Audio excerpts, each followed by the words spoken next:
now floating this idea of sending American prisoners to a prison in El Salvador. Do you believe that that would be legal? You know, someone mentioned that to me this morning. I haven't yet talked to the president. I just got back in town yesterday, so I haven't had that conversation, what that conversation was about, where it come from. But, so I'm not going to comment on that until I speak to the president directly. But do you know off the top of your head if that's legal? Or what would your, I mean, you have obviously worked in immigration under President Obama, now under President Trump. Do you believe that it would be legal to send American? Oh, I don't know. Again, I didn't see it. I didn't hear it. I said, well, I mentioned this morning. I don't know the context of the question was. I don't know the context of what response was, what he meant by response. I'd be opining on something I really don't have the information on. I'll get briefed on it and I'll respond to you later about it, but I'm just unfamiliar with it. Mr. Homan, does the administration expect that those migrants that have been sent to that prison in El Salvador will remain there? You mean the terrorists that were removed? Will they remain in that prison in El Salvador for the rest of their lives? This administration will obey court orders, unlike the last administration. But if you ask me if I'm in favor of returning terrorists to the United States that are gang members, that have murdered and raped young women in this country, no, I'm not in favor of that at all. Mr. Homan, increased border apprehensions by 95% since last March. Can you describe maybe some of the success behind these numbers? Because I worked for the greatest president of my lifetime, Donald Trump. Trump 45 is successful, unprecedented. And we're even doing better this time. President Trump, I give him all the credit because he put executive actions in place day one. He re-implemented the policies that we proved were effective. Right now, as we speak today, because of President Trump, the men and women of ICE and the men and women of the Border Czar who stand on that line every day, today we have the most secure border in the history of this nation. No one can argue it. The data's clear on that. I started in 1984. I've never seen the numbers this low.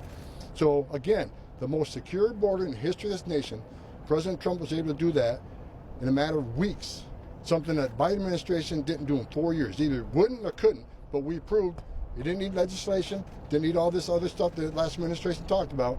We needed a strong president who took America first and cared about American safety and securing that border. Securing the border at this level means we have a lot stronger national security because of the border. Mr. Homan, there are laws on the books that make it a criminal offense to shield or harbor illegal immigrants, like the sanctuary states that you leaders have been doing. Do you think they should be prosecuted to the fullest extent of the law and possibly put in prison? Absolutely. And hold tight on that one. Because it's coming. It's coming. I've been clear on that since day one. The sanctuary cities can sit by and watch their communities get ravaged by illegal aliens. They can watch young women get raped and murdered. Trump administration is not going to stand for that. So look, they can stand by and watch. And the Trump administration will secure their communities. The Trump administration will drive down illegal and crime in this country. If they don't do it, we'll do it for them. But they can't. They can sit aside and watch, but they can't cross that line. When they cross the line of harboring concealment, that's a felony. And we got Pam Bondi now who won't hesitate to take action. They can't impede in our enforcement efforts to make this country safe again. That's a felony. So President Trump's got his cabinet in place now. We got a strong AG. We got a strong Secretary of Homeland Security. We got a great group here. We got Steve Miller, one of the most brilliant men I ever worked with when it comes to border security and interior enforcement. You're going to see a lot of things happen next few months that people should expect. Many don't, but watch what comes in the near future. Mr. Homan, you got Democrats that are headed down to El Salvador. What's your message to them? We're not going to change anything. We remove terrorists from this country. They're where they should be, and they want to knock it off. What y'all be doing, y'all be in sanctuary cities in this country, taking action against the Maryland father, the Maryland illegal alien, not a father. The Maryland illegal alien was arrested in the country illegally, arrested for murder, and released to the public, and it took ICE to go find them.